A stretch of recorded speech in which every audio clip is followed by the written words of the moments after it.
9th Commerce, chapter number 8, Cooperative Society. Difference between company and cooperative society. It is advisable to put point of distinction. First point, formation. A company is formed under Cooperative Societies Act 2013. Cooperatives is formed under Cooperative Societies Act 2012. So to remember, there is not a lot of difference, just 1 year. Cooperative Society in 2012 and companies under 2013. 1 year difference. Management. Company is managed by the Board of Directors. Remember the name, managed by Board of Directors.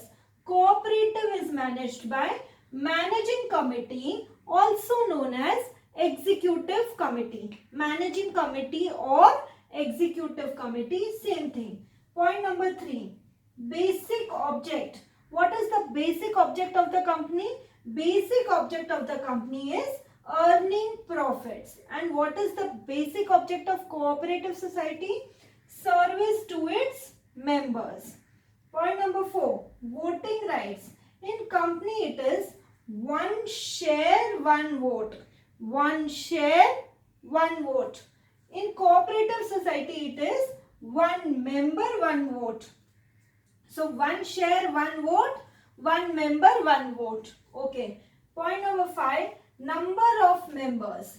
So minimum and maximum number of members. In a private company, minimum 2 and maximum 200. In a public company, minimum 7 and maximum no limit. The membership is open to all in case of a company. So you need to remember the numbers. In cooperative society, minimum 10 members and maximum no limit. Membership restricted to a locality or a